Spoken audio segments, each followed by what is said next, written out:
Hi, welcome back. Last time I kept saying we were going on to the Bhagavad Gita this time, which I completely forgot that I intended to introduce Dharma, at least Dharma, before going to the Bhagavad Gita, and maybe the Pantheon. If we don't get to the Pantheon, I'll do it preparatory to the collection of Bengali goddess devotional goddess poems. We might get to it today, we might not.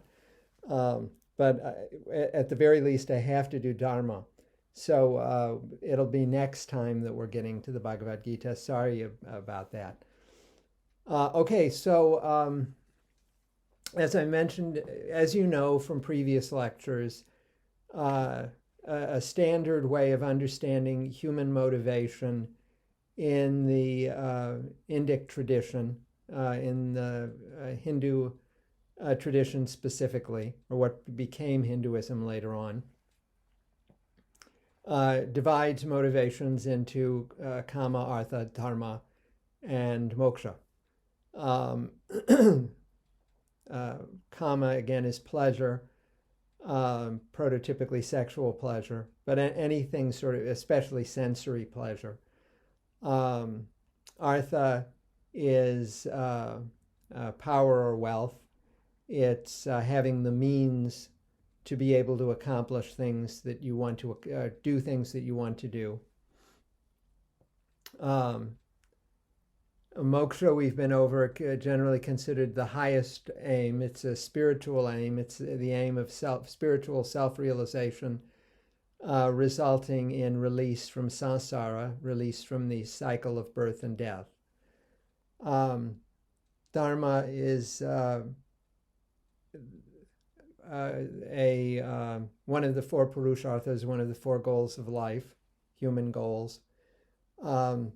Higher than the egocentric goals of kama and artha, but not so spiritual as the goal of moksha. One thing that I guess is sort of obvious about the four goals, but perhaps worth stating anyway, is that basically everyone everywhere would agree that kama and artha are goals of human life. They're things that motivate people. They may not formulate it in precisely the same way, but they basically agree with that. Moksha, all traditions have some sort of sense of spiritual achievement, but the precise notion of moksha is much more specific to the Vedantic tradition and related schools of thought, such as Buddhism. Dharma, similarly, everyone would agree. That cross-culturally, people have some idea of what is ethical. Oh, I'm sorry, I never said that in this lecture.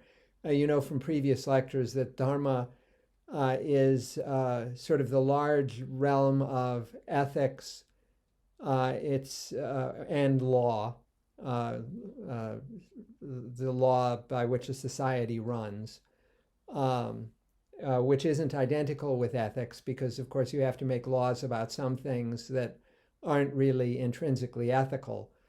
So, for example, a society, this is obviously not an ancient Indic example, but a society has to make laws about such things as today, has to make laws about such things as which side of the road you drive your automobile on.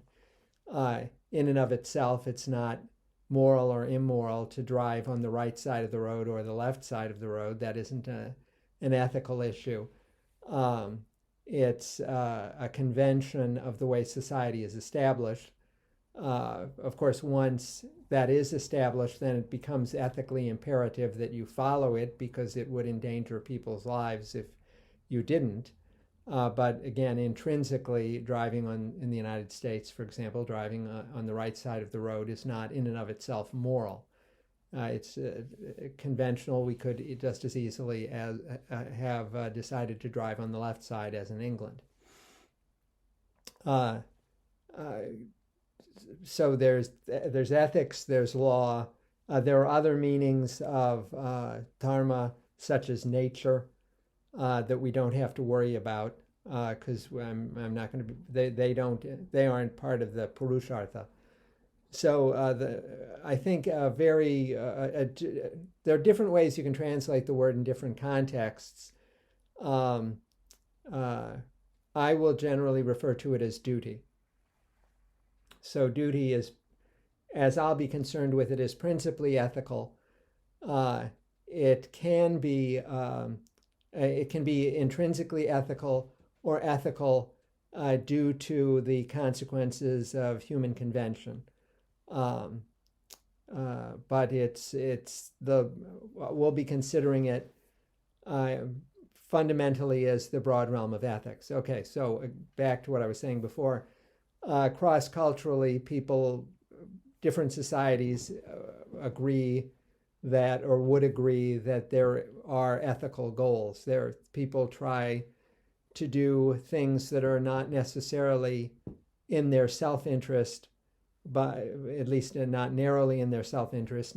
They don't serve kama or artha, but are behaving rightly, behaving the way one should behave. So there's a broad cross-cultural sense that there are ethical obligations, and that those are superior in some way to egocentrism, self-serving behavior.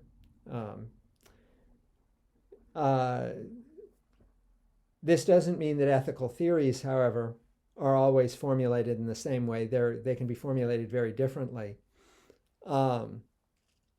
It also doesn't necessarily mean that people adopt the same views of what constitutes ethics. And this will lead me to the first slide. I very often teach, or in the past, I have very often taught the Bhagavad Gita using Barbara Stoler Miller's translation. And Miller is very insistent on what she believes to be very significant differences between India and Europe on ethical values. And basically, she maintains a sort of cliched or stereotypical position that India is relativistic in morals, and the West, Europe is universalistic, or really what she means by universalistic is absolutist. So her claim here is that in Europe you get an ethics that applies to everybody without distinction, and in India you get ethics that applies only to groups of people with nothing carrying over. And this is, to put it crudely but accurately, this is just wrong.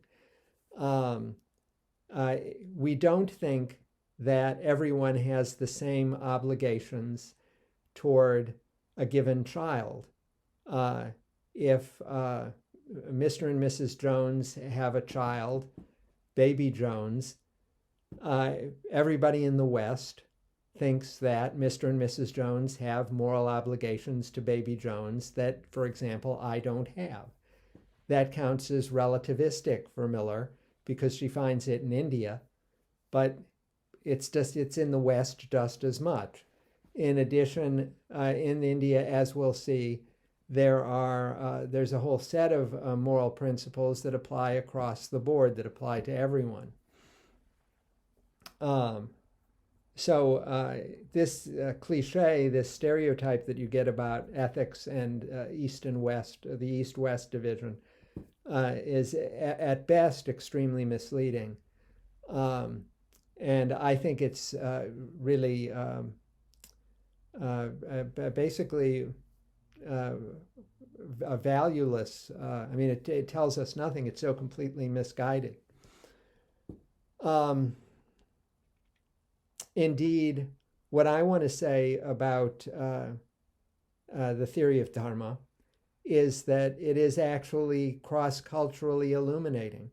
It's a way of isolating different varieties, different types of duty, different types of obligation, different ethical relations that can be taken up to understand aspects of Indian tradition, certainly, but that also apply and are indeed just as illuminating when applied in a European or North American context. I mean, as you'll see, there are obviously some things that have to be varied somewhat. So, I mean, in the West, we don't have exactly the caste system that India has, and so insofar as an ethical principle is formulated in terms of caste relations, you're not going to get that in its exact form in the West. But I think the overall organization, the formal principles identified by ethicists in India, in ancient India, ancient classical and medieval texts, are applicable and illuminating cross-culturally. Okay. All right.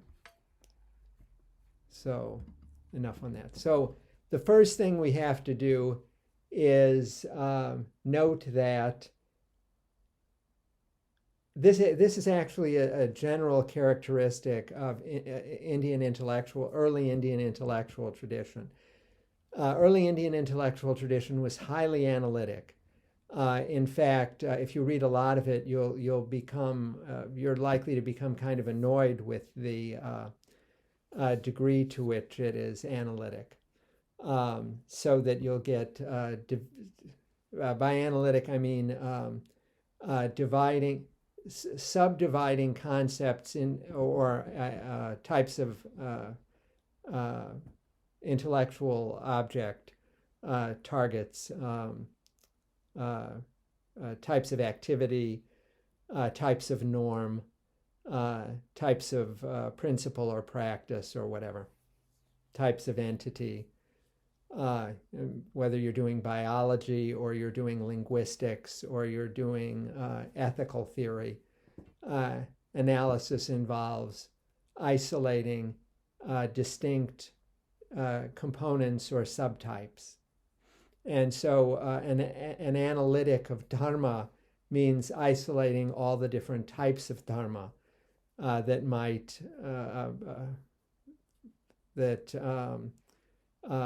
in all the different types of Dharma that bear on ethical judgment and ethical behavior. The analysis separates out different duties and allows you to discuss when those duties work together, when they conflict, if they conflict, how to adjudicate between the alternatives and so on. It's as I say, it's highly analytic, and typically in any area of study in ancient undertaken by ancient or classical Indic writers, philosophers, theologians, scientists. In any such area, you're likely to get a series of subtypes and a series of principles for relating those subtypes to one another, depending on the situations in which they occur. As I say, if you read a lot in the tradition, you'll probably often find this annoying because it isn't always clear that the analysis is functional. And what I mean by functional is that it doesn't always isolate subtypes that are consequential, that are significant for the area of study. I don't think that's true of Dharma. The analysis of Dharma that I'm going to discuss here, I think, is very illuminating. Is very valuable. Just to give you another example, so you know the sort of thing I'm talking about, in Sanskrit aesthetic theory, one of the first things they do is isolate out the different types of emotional response that an audience member for a play, for example, might have in response to a drama. Or in discussing poetry. And here they get a little tedious. They'll often list the various types of figures of speech that can be used in a poem, in developing a poetic image, or a poetic the poetic presentation of a scene or a relationship. What are the different types of metaphor, simile,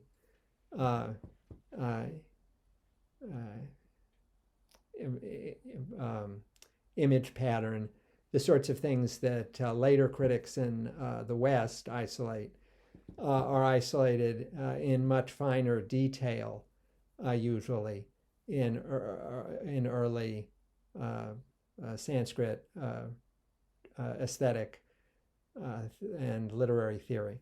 So that's another example of the sort of thing that they're doing. So this sort of analysis applied to Dharma, I think, helps illuminate both ethics generally and, of course, ethics or duty as it occurs in the Indic, in the Hindu tradition. So the first big set of divisions that is important to recognize is a broad division by person. The people to whom a given ethical principle applies. And here there's a broad division between what's called Svadharma and Sadharana Dharma, or alternatively Manav Dharma. Svadharma literally means self-dharma, but please don't think that this means it's your duty to yourself. It is not your duty to yourself. I can't repeat that enough. Almost invariably, somebody on the midterm, usually like 2 or 3 people on the midterm or the final, will say, Svadharma is the duty you have to yourself. No, it isn't. Svadharma means it's the duty you have, set of duties you have due to your particularity, who you are as a specific individual, with what today we would call your intersectionality, your falling into several different categories. So as we'll address later on, part of my self-dharma, for example, would come from the fact that I'm a teacher. Being a teacher means that I have obligations moral obligations to try to communicate clearly to my students, to maintain an adequate level of scholarship, to maintain knowledge, maintain my level of knowledge relative to ongoing advancements in my field of study, and so on. Particularly as someone teaching Dharma theory, I have the obligation to understand Indic Dharma theory, or ideas about moksha or whatever. Other people don't have that obligation. A colleague in the math department doesn't have any obligation to familiarize himself or herself with texts on Sanskrit texts on the theory of Dharma. So That's it's. We'll get to more specifics about that, but that's the area that Svadharma is working in. Sadharna Dharma, Sadharna, again, that italicized N is, I probably should substitute it now because I've gotten a fuller set of characters, but this PowerPoint slide was made initially when I didn't have available an N with a dot under it, but that's what it's supposed to be. It's my sort of makeshift for an N with a dot under it, which you pronounce slightly differently than the N without a dot under it. It's a distinction we don't have in English. But you don't have to worry about that. So Sadharna means universal. Manav means human.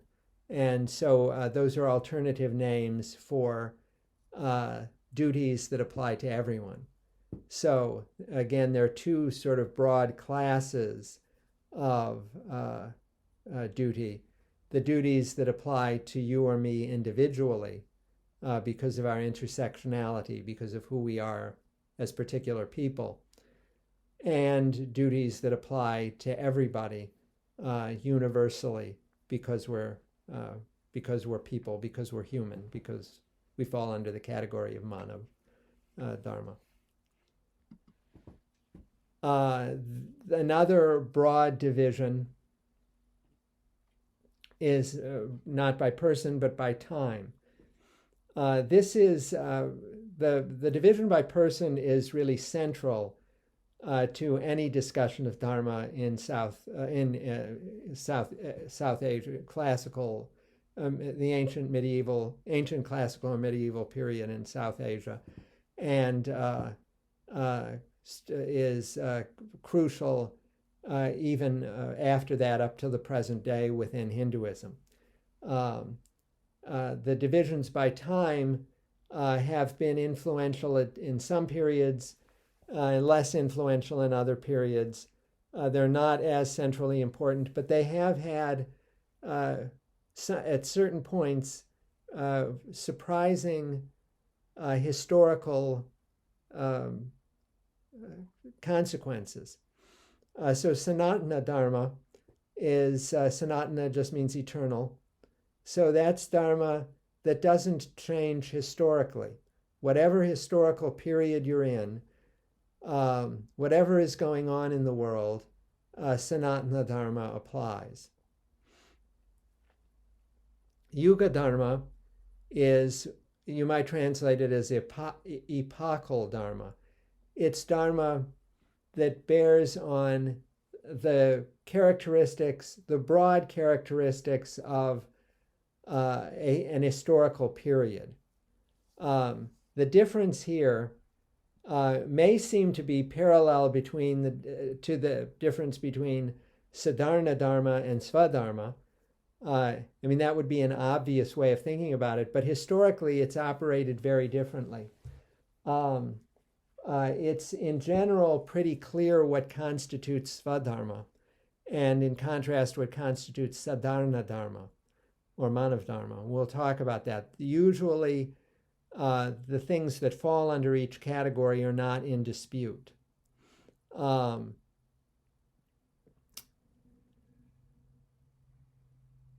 In part, the difference between Sanatana Dharma and Yuga Dharma is a difference in what falls under each category. More significantly, probably, however, is that, as we'll see, in general, Sadharna Dharma tends to be what we today would consider more progressive. Svadharma tends to be more conservative. Conservatives in society would tend to stress Svadharma over universal Dharma in any case of conflict. And you can see this, we're going to get to this later, but you can just, so that doesn't seem too abstract and strange, you can see this once you know that Svadharma includes, for example, caste dharma. So I think it's pretty straightforward that a kind of cultural conservative would be likely to stress one's caste status and thus one's duties as a member of a caste over one's status as a human being generally, and thus the dharma of being a human being, broadly speaking. Now, if you take the same sort of cultural conservative, cultural liberal division into the temporal framework, as you can guess, Sanatana Dharma, eternal Dharma, tends to be stressed by cultural conservatives. They want to classify a wide range of traditions as Sanatana, as eternal, and thus as unbreachable, as things that cannot be changed, as things that have to be observed at any time, in any place, no matter what the circumstances. Yuga Dharma changes by historical period. And so in the 19th century, for example,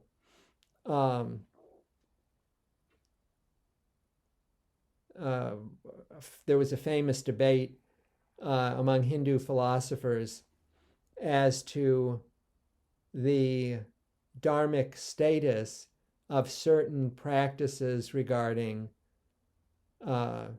women in Hindu society. So, for example, it was always allowable for men to remarry when their wife passed away. But widow remarriage, a topic we'll talk about in Tagore, in relation to Rabindranath Tagore when we get to him in the second half of the semester. Widow remarriage was forbidden. This meant that you can have a young girl who's married to a young girl of, say, 10 years old who's married, who goes through a marriage ceremony to a 70-year-old man who dies, and she's 11, and she's relegated to the life of widowhood. She can't remarry, and there are a whole series of taboos on what she can do. She can't wear clothing that has been colored with dye, so she has to wear just white, dressed entirely in white. There's certain foods she can't eat. She can't go to a range of celebrations. There are all sorts of restrictions. And so one debate in the 19th century was, do widowhood taboos, do widowhood restrictions govern everyone at all times? In this particular debate, it was generally acknowledged, the Hindu debate did not concern, in this case, whether that was Sanatana Dharma or not. It was considered Sanatana Dharma. It was considered part of eternal Dharma. The debate concerned whether historical changes could displace eternal rules. I think it just as easily could have been argued that within the Hindu system that widowhood taboos were a form of Yuga Dharma and therefore were superseded when the Yuga changed, when the epoch changed. But that isn't the way it was typically debated. The leader or one of the main figures in the argument that because of changed historical circumstances, widowhood taboos should be superseded. One of the main advocates of that was a Bengali contemporary of Tagore's named Vidyasagar, Vidyasagar. his name means ocean of knowledge. Um, a really very interesting, admirable figure who sought to make basically socially liberating arguments based not on colonial premises imported by the British, claiming European superiority, moral and social superiority, but rather sought to to make arguments in favor of socially liberating practices on the basis of Dharmic theory and Hindu traditions. And so one of his arguments was that the taboo on widow remarriage should be changed because the historical conditions in which we're living mean that a wide range of problems arise for the young widow. The condition of young widows is not, because of social conditions, they have a whole theory of, in Hindu tradition, there's a whole account of what different yugas there are, what different epochs there are, and generally there's an idea that things get worse. So you have a golden age, in Western terms, you have a golden age, then a silver age, then a bronze age, and so on. Things get decline. And so right now we're in what's called Kali Yuga. Kali Yuga is a time when it's very hard to practice Dharma because of social conditions. Social conditions are degraded and conflictual. And in that context, for example, widows would not be treated appropriately. They would not be in a position to benefit spiritually from widowhood. Quite the contrary, it would simply be harmful for them physically, emotionally, morally, spiritually. So Vidyasagar argued that in this case, epochal Dharma, Yuga Dharma, should supersede Sanatana Dharma because given the conditions we're in now, that is that's the only way of preserving broader dharmic principles. The more particular case, you may say, well, shouldn't the more general case always trump the more particular case? Shouldn't the more general case always win out over the more particular case? I don't know if I said that right. Shouldn't you might wonder if you may say, shouldn't the more general principle always win out over particulars? In conflicts between Sanatana Dharma and Yuga Dharma, conservatives would often say that, and liberals would often say that the more particular operates as an exception. So the general is a sort of default option, but defaults are overridden by particular exceptions.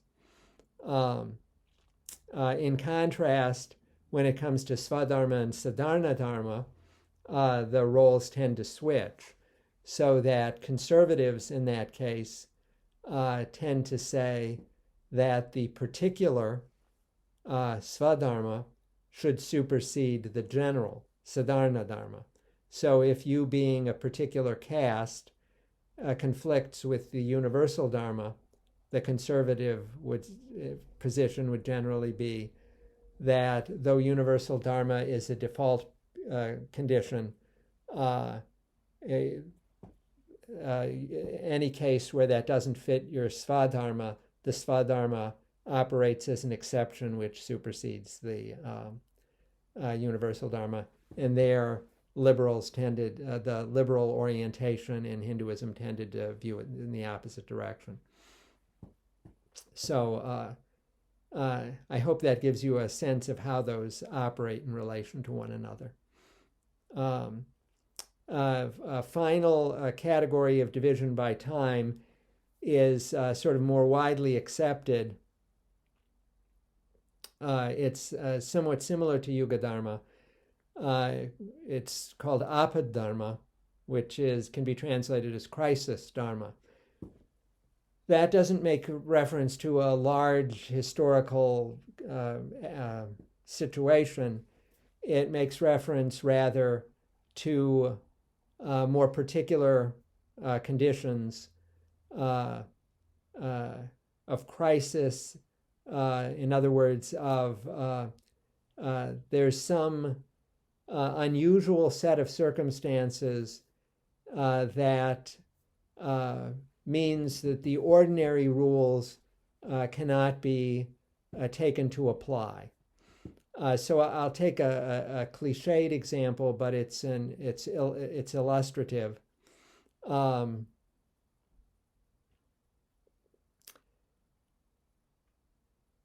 It's a general principle, a Sanatana Dharmic principle, that you shouldn't steal. Even changes in historical epoch don't give you the right to steal stuff. But suppose you're in a situation where there's no way of legitimately acquiring food. Imagine a situation where there's food available, say in a house where no one is there. You know that the people are nowhere around. You can't find them. You can't reach them. And your young child is on the verge of dying of starvation. Is it legitimate to steal food in that case, even though stealing of any sort is a violation of Sanatana Dharma? It's also a violation of Sadharana Dharma, but the Sadharana isn't the issue here. This is a time-based issue, not a person-based issue. Well, it would be considered legitimate because it would be a state of crisis.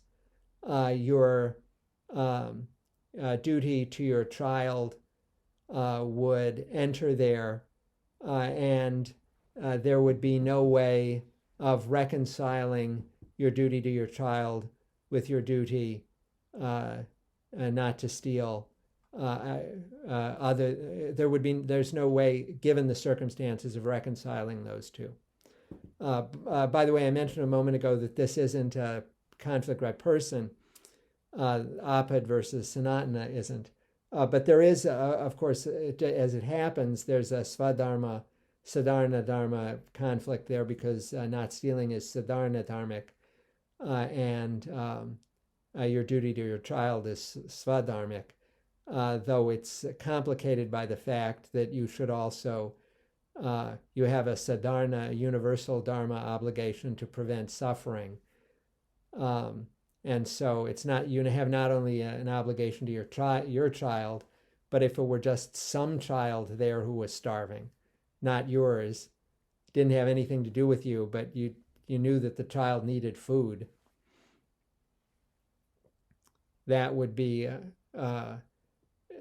both the obligation to feed the child and the obligation not to steal, both would fall under the category of Manav Dharma or Sadharana Dharma. Neither would be Svadharma, neither would be particular to you. So that shows why I say it's a Sanatana Dharma, Apad Dharma conflict between eternal and crisis Dharma.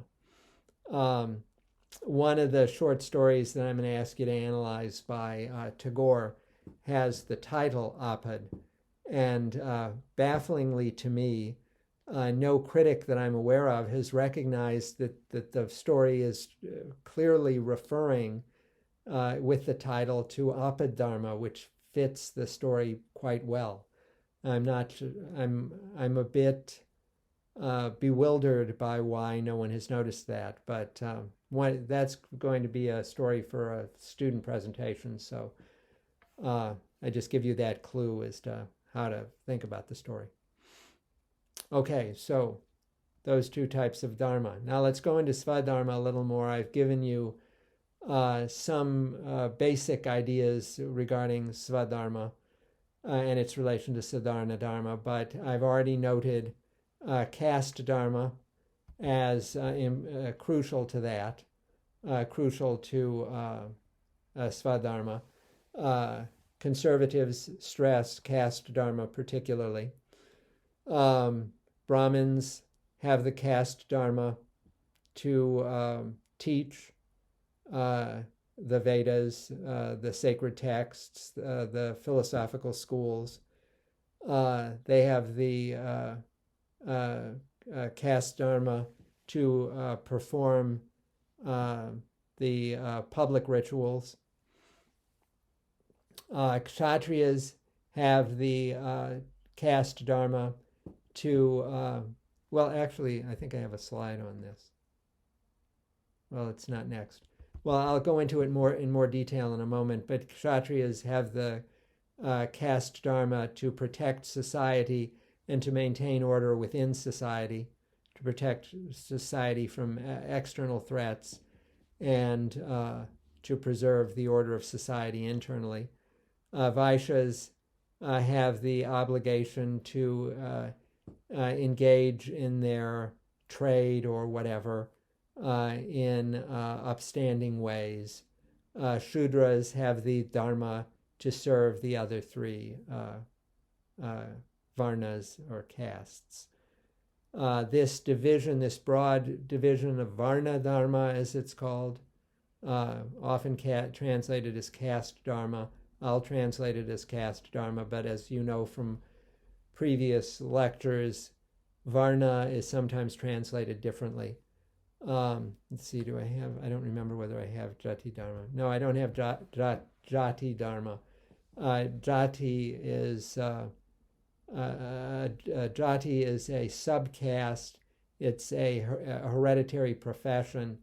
And so your Jati Dharma is your more specific obligation that goes with your particular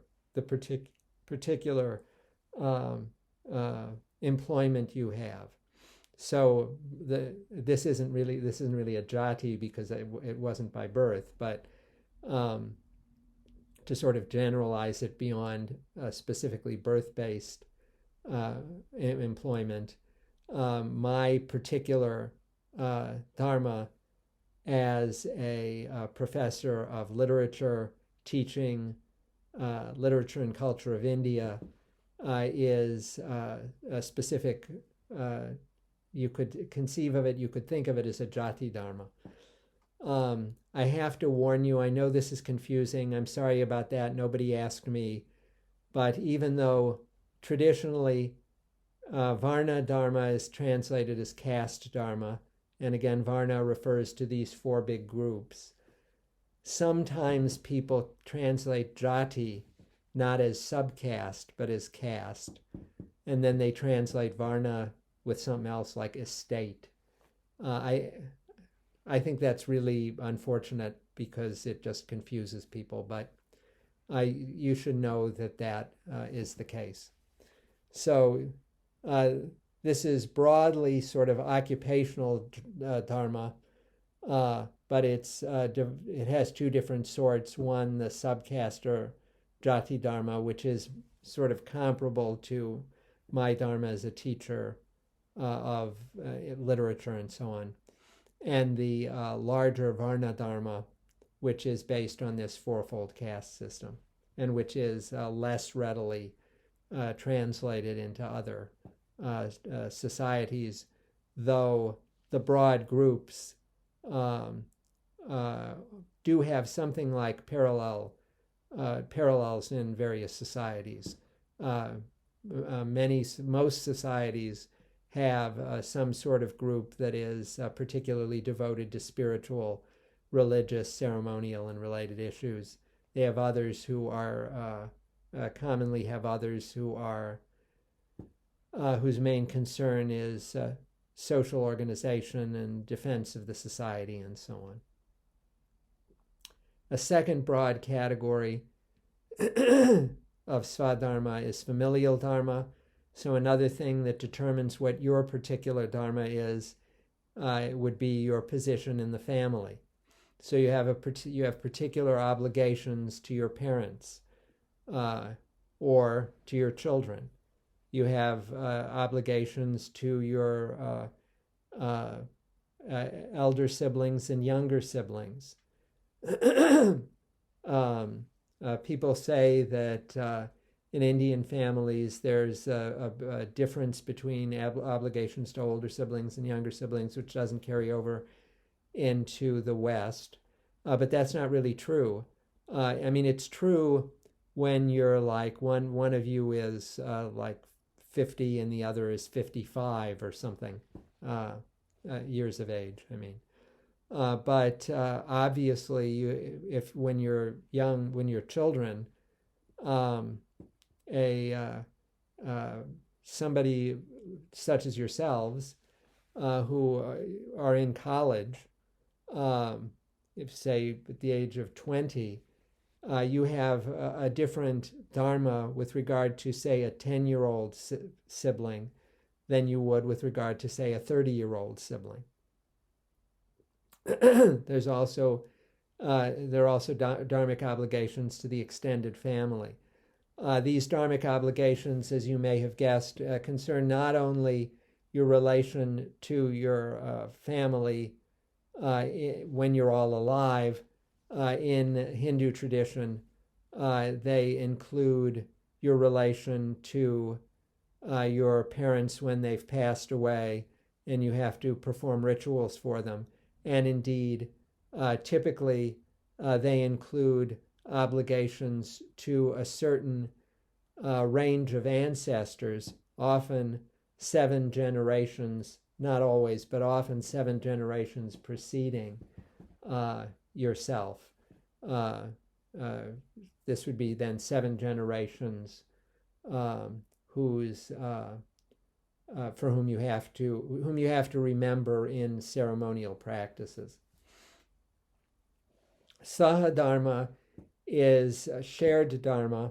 It's the dharma of wives, basically, and Sahadharma can be interpreted in a kind of liberal way that means that wives and husbands share dharma.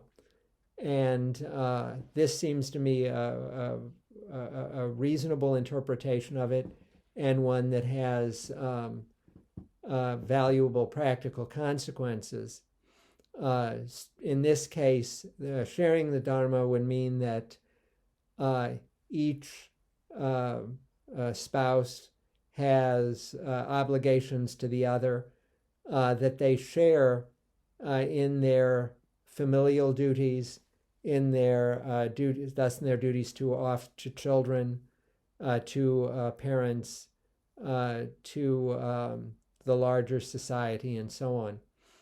However, typically, the conservative and standard or mainstream view of Sahadharma has been that, to put it somewhat crudely, that men have Svadharma per se, and so defined by their caste dharma, their familial dharma, and so on. And women, upon marriage, adopt the dharma of their husband, which they are then, by marriage, committed to serve. And so what this means is, for example, that if, just to take a random Indian name, Sunita, if Sunita is married to Ramesh, Sunita adopts Ramesh's familial dharma. So she has the filial obligations she has are now not to her own parents, or at least not primarily to her own parents, but to her husband's parents, her in-laws. Similarly with siblings and with extended family. She is largely not morally obligated to her birth family, but largely morally obligated to her marital family.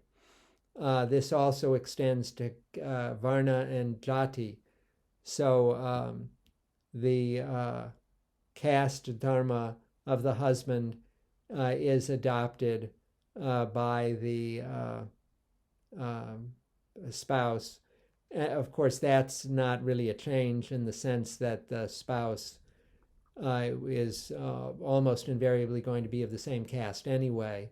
There are, as I mentioned before, there are a few exceptions to that, but generally caste groups are endogamous, which means you have to marry within the caste group.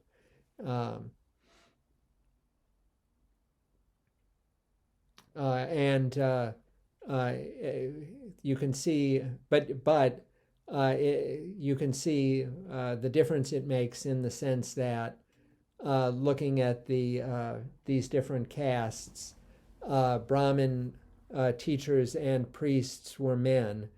So the dharma of a Brahmin wife, a Brahmin woman, would not be one of operating as a priest or a teacher. I mean, today, of course, things are different, but traditionally, those would not be options open to a woman. Her caste dharma would be defined as an appropriate devotion to her husband's pursuit of the caste dharma of teaching or performing rituals or whatever. So she would serve the caste dharma indirectly by serving the husband. Similarly, with the kshatriya, the woman wouldn't be a soldier, a warrior. She would serve her husband in such a way, her dharmic obligations would be to her husband in such a way as to facilitate his soldierly activity, and so on. You won't be surprised to find from things that I have said in previous lectures that dharma was a function of stage of life also. When you were in the brahmacharya stage, your dharma was to study, was to learn. And this involved something I cannot stress strongly enough. This involved your devotion to your teacher, which I think is really one of the great lessons of this tradition. No, I'm just being silly. Well, I mean, there's something to it, but anyway, it did actually involve that. That was part of your devotion to study. However, as you know, unlike, say, Buddhist tradition, your dharma, your brahmacharya dharma, always had to be displaced, superseded by your householder dharma. The householder dharma was crucial because it was in the householder phase that you were able to raise a family, have children, perform the ceremonies or have the ceremonies performed that would constitute what were thought of as your debts to the gods, your debts to the great sages who had taught the ceremonies, who had taught the principles of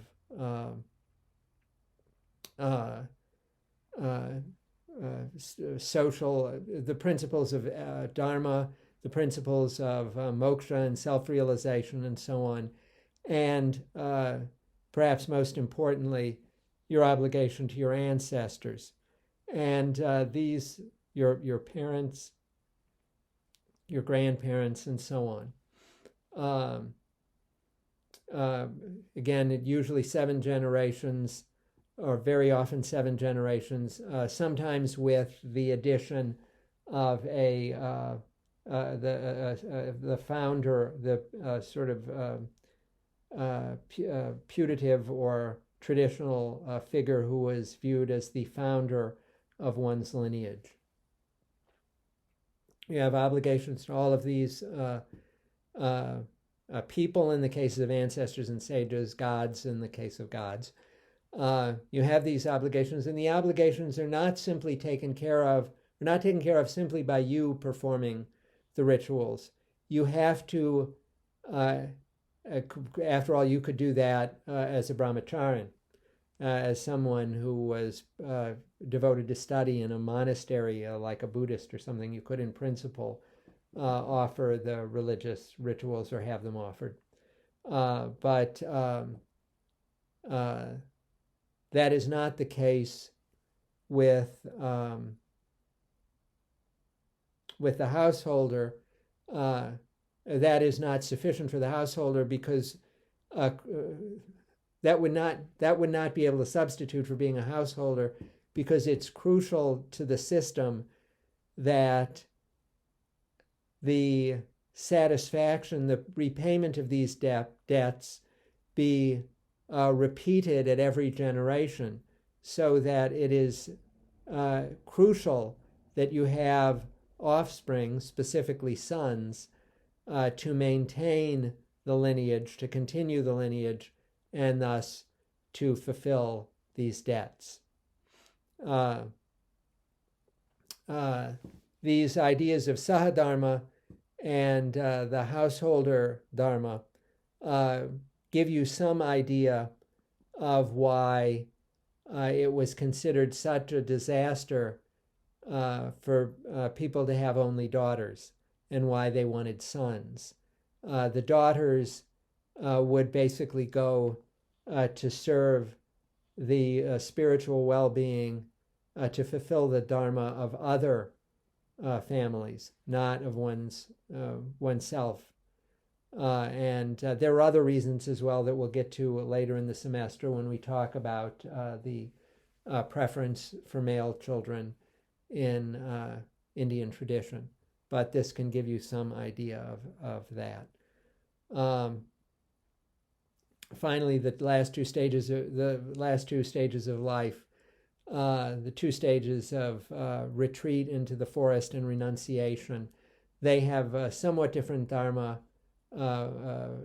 configurations, though both of them involve ending the householder relation.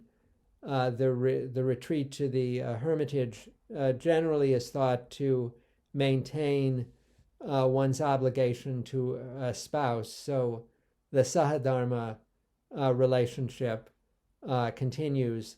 And it continues not only on the side of the woman devoted to the man, but the man, the husband, still being responsible for the well-being of the wife. That dharma ends in the renunciant stage. So there are dharmic differences for all 4 stages. I should also stress that fulfilling your dharma, as you know, as we talked about in relation to karma, fulfilling your dharma is important to the reward-punishment aspect of karma. So if you were unable to fulfill your dharma, you would suffer karmically. You would in effect be punished in the results for your lack of success in pursuing Dharma, you would in effect be punished in your next birth. So that was extremely important. There was something else I was going to say about this, and I'm not recalling what it was.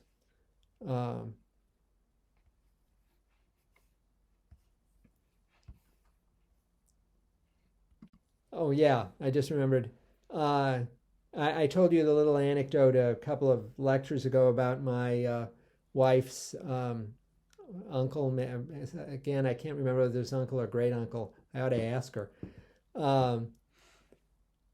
I think it was her uncle. Basically, in deciding to become a renunciant, and the reason that it made sense for his family to send people to basically capture him. I mean, they didn't like tie him up or anything, but to find him in Benares and return him. The reason is that he wasn't in the renunciant stage. He was actually still in the householder stage.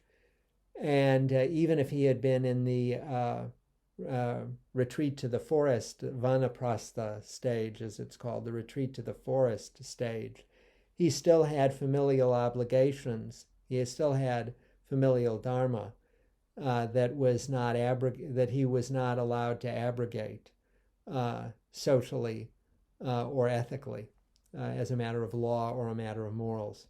So that's why it's in that sense they were justified in pursuing him.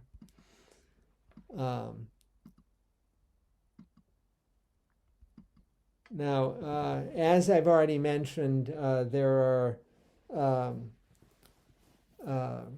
different caste dharmas. I'm going to note Kshatriya Dharma, the warrior caste Dharma in particular, because that's the Dharma that figures prominently in the Bhagavad Gita. Arjuna, when you read the Bhagavad Gita, you'll see it's a dialogue between the incarnation of the god Vishnu, Krishna is that incarnation, and the warrior Arjuna. And Arjuna is questioning whether he should engage in battle. And of course, engaging in battle is one of the things that Kshatriyas do.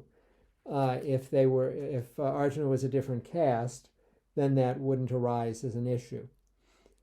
So reading from the laws of Manu, again, that's a Dharma Shastra, a teaching of Dharma in the sense of law in this case, but also in the sense of ethics or morals. It's a Dharma Shastra that is a Smriti, a second level text, not as high as the Shruti, but of considerable intellectual and considerable authority for guiding one's social life. It writes in section 4 about the duties of members of different castes. Let's see. First, he says, you'll find this phrase almost exactly in the Bhagavad Gita. This is also found in Manusmriti, the Dharma Shastra of Manu. It is better to discharge one's own appointed duty, that is, one's own duty is just a translation of Svadharma. It is better to discharge one's Svadharma incompletely than to perform completely the Svadharma of another. And then it specifies that caste Dharma is particularly important. It begins with Brahmins teaching, studying, sacrificing for himself, sacrificing for others are the prescribed acts for a Brahmin. Sacrificing here is offering rituals, what I called private or familial rituals. Brahmins offer those as other people do. More importantly, they are the officiators at the public rituals, what is referred to by Manu as sacrificing for others. along with teaching and studying, which is exactly what I had told you already. Passing from Brahmins to the Kshatriya, 3 acts incumbent on Brahmins are forbidden for Kshatriyas: teaching, sacrificing for others, and the acceptance of gifts. In other words, Kshatriyas are supposed to be self-sustaining rather than what's the word? Patronized. No, patronized that has the wrong connotation in English. Rather than receiving the patronage of someone else. Brahmins are to receive patronage to perform their rituals for the good of society. They're to receive patronage from rulers, from Kshatriyas. Kshatriyas aren't to receive patronage from Brahmins, for example. More importantly, Kshatriyas do not teach or perform public rituals or officiated public rituals. Again, I've told you this before, it's just laid out here in the Manusmriti Dharma Shastra. And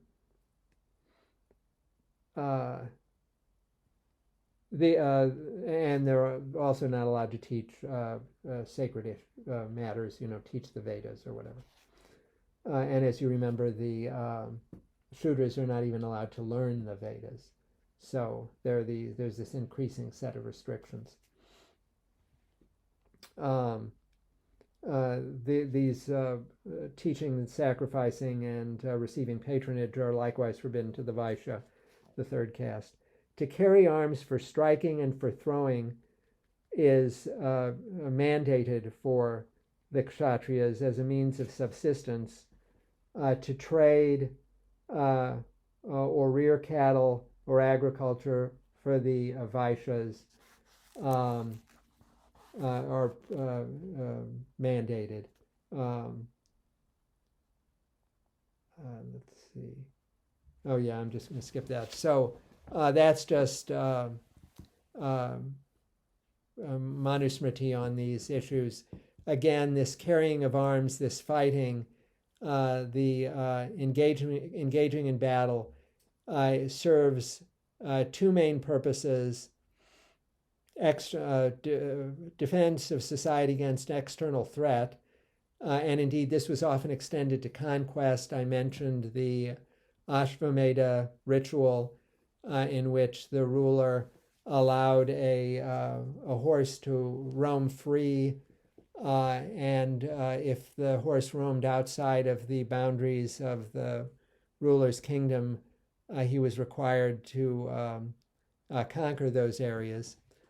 So that's part of the way Kshatriya Dharma is imagined. And also the defense of the internal structure of the society, which crucially includes not only the ruling hierarchy, but the caste hierarchy. And you'll find many examples in the epics, in early Sanskrit literature, where a ruler is bound by his dharma to punish, for example, a Shudra who is found studying the Vedas. There's a famous example of that in the Ramayana, for example, where such a Shudra is executed for that. And that's, again, part of the Kshatriya Dharma for preserving the social order.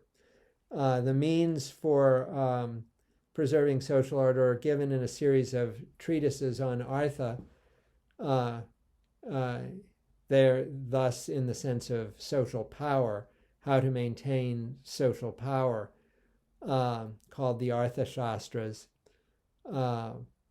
And these are quite explicit on the sorts of things that Kshatriyas rulers can do, which many of us would consider immoral. So all manner of deceit, trickery, they go through ways of poisoning your enemies. It's kind of wild. Sadharana Dharma, in contrast, is basically identical with the restraints listed in the Yoga Sutra, even though they aren't listed with that. They're listed as if they're not listed as issues of universal Dharma. They're not framed that way. But basically, that's the list. So if you go to section 2, number 30, in the version that I gave you the link for in the syllabus, you'll find I have that one queued up. In your version, it's the 5 external disciplines are not harming, truthfulness, not stealing, celibacy, and not being acquisitive. In Barbara Miller's translation, they are, with the Sanskrit filled in, they're nonviolence, truthfulness, non-stealing, chaste devotion to study, which I think it's important that that's what brahmacharya refers to, is it's not chastity per se, but chastity as part of devotion to learning. And aparigraha, there's supposed to be an A in there, A-P-A-R-I. Sorry, it's typo. Non-grasping or non-greediness. The lists of universal Dharma or Manav Dharma, human Dharma, differ from source to source, but they almost invariably include nonviolence as the first item, and truthfulness is the second item. Then such things as not stealing and not grasping are almost invariably included as well.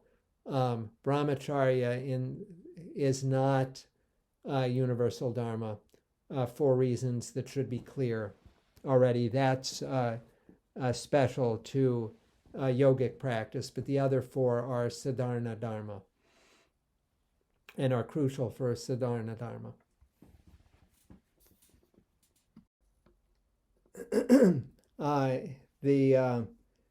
In Barbara Miller's translation, the next line reads, "These are the great vow of yoga and are valid at all levels, irrespective of birth or caste, place, time, or circumstance." And here the relation to Sadharana Dharma becomes clearer. These are valid irrespective of caste, thus irrespective of Varna Dharma, irrespective of place or time or circumstance, thus irrespective of yuga or apad. So this is clearly what is going on here is that Patanjali, in relation to basic principles of yogic discipline, is establishing universal Dharma, Sadharana Dharma, as a necessary prudential condition for yogic achievement. So in other words, this is not only the way you should behave to be moral, it's the way you should behave in order to be able to advance yourself spiritually, to achieve self-realization, not as a reward for good behavior, but simply as a way of removing yourself from egotism and attachment to the world. And this is nicely brought out by, again, this is in Miller's translation, by the following phrase, cogitation regarding harm. In other words, even just thinking about violating any of these Sadharana Dharmic principles, even contemplating violence or deceit or theft, whether done, caused to be done, or approved, whether arising from desire, anger, or delusion, whatever its source, whatever its degree, has unbounded ignorance and suffering as its fruit. So cultivate its opposite. We turn to this in connection with the Yoga Sutras. Um, why does he refer to it having unbounded ignorance and suffering as its fruit? That's to say that, again, prudentially, sadharana dharma is crucial. We're in the context of dharma, we're considering it as an ethical prescription, not as a prudential one. In other words, we're not considering it in terms of how it benefits you by making you less attached to the material world. We're considering it as a form of moral behavior. But it's important to note that the two converge in yoga philosophy here. Okay, and I think this is the last screen I have. As should be obvious, Dharma, varieties of Dharma can conflict. And that's what, when you read the Bhagavad Gita, you'll see at the beginning, it's all about a conflict in Dharma, specifically a conflict between Varna Dharma, Kshatriya Dharma in particular, specifically, and Kula Dharma, as it's called, family Dharma. So this is what I refer to as a contingent conflict in Dharma, which often occurs within Svadharma. So you have one form of Svadharma, caste Dharma, and another form, familial Dharma, and situations can arise in which they conflict. They don't necessarily conflict. In fact, normally they are entirely compatible with one another. But a situation can arise in which you have to choose between following your duty as a warrior and following your duty as a member of a family, your duty to, say, the extended family. They can even arise within just familial Dharma. Now note that these are not open to the sort of resolution I talked about before, either sort of resolution. You can't resolve them by making the more particular Dharma supersede the more, as an exception, supersede the more general principle. You can't resolve them by having a more general principle supersede the more particular and therefore contingent instance. You can't do that because caste Dharma and familial Dharma are not in the relation of general and specific. They are both specific. They are both cases of Svadharma, but unrelated forms of Svadharma. So there are some disagreements into how these are to be resolved, perhaps principally because of the Bhagavad Gita. Caste is often identified as primary and family as secondary. That in any case, that is certainly what you find in the Bhagavad Gita in Krishna's speech to Arjuna.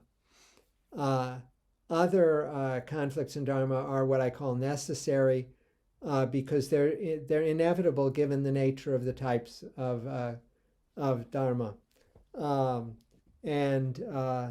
These include, most importantly, to my mind, the conflict between Sadharana Dharma and Kshatriya Dharma. First of all, nonviolence is usually the first principle of Sadharana Dharma, and the use of arms is usually the first principle of Kshatriya Dharma, and these are obviously in conflict. The second principle of Sadharana Dharma is truthfulness. The Arthashastras, the treatises on how to maintain social power that can be seen as articulating at least some aspects of Kshatriya Dharma, include, as I already mentioned, various modes of deceitfulness, which are sometimes advocated as necessary perhaps to minimize violence. So this conflict over truth is again something that is basically intrinsic to the difference between Sadharana Dharma and Kshatriya Dharma. I don't think we'll have time to discuss it. It would be nice if we did, but I don't think we will. But Mahatma Gandhi, in effect, tried to resolve this conflict by establishing his national struggle against British colonialism on the basis of ahimsa, nonviolence, and satya, truth, in what he called his satyagraha campaigns, usually translated as campaigns holding fast to the truth, holding on to the truth. And his idea was that it was quite possible to engage in a struggle against an external enemy, thus to fulfill the main, or one of the two main dharmic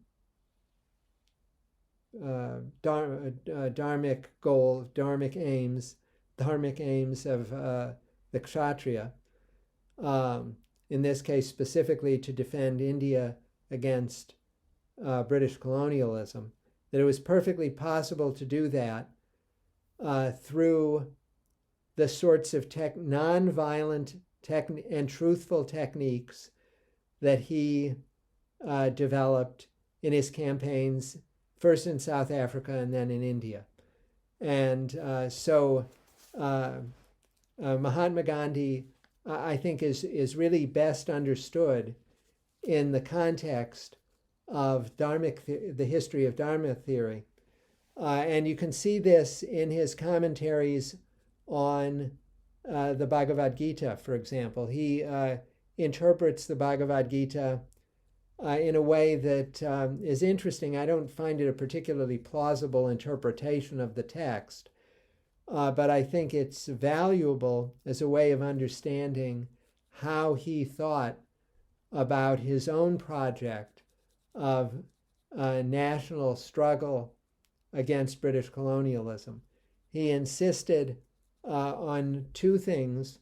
He insisted that one should struggle against this foreign domination, the oppression of India by a foreign enemy, but one should do it without violence. This was, again, a way of preserving the goals of Kshatriya Dharma with the precise prescriptions of Sadharana Dharma, reconciling the Varna Dharma and the Manav Dharma. Okay, so well, I've already gone through Apadharma enough. I've already gone over, but let me see if there's anything I want to. Oh yeah, here's just a nice example of Apadharma. A Brahmin must seek a means of subsistence which either causes no or at least little pain to others, and live by that, except in times of distress. And I just use that. It's from the Manusmriti again, and it's just a nice case, just a nice instance of Apadharma. It's the sort of case I was referring to previously. Just so you know that that wasn't just an idiosyncrasy of mine. It's clear in the Dharma Shastras. And then I also wanted to note that in the Mahabharata, for example, the list of Sadharana Dharma includes ahimsa, or abstention from injury. Ahimsa, as it would be the Sanskrit there. Truthfulness, justice, compassion, and self-restraint. Or as it's put elsewhere, abstention from injury by act, thought, and word. That's again ahimsa, nonviolence is the way it's usually translated. Again, in the Mahabharata, that mode of living which is founded upon a total harmlessness toward all creatures is the highest morality, the highest, the parama, the ultimate dharma is ahimsa. Again, that's sadharana dharma.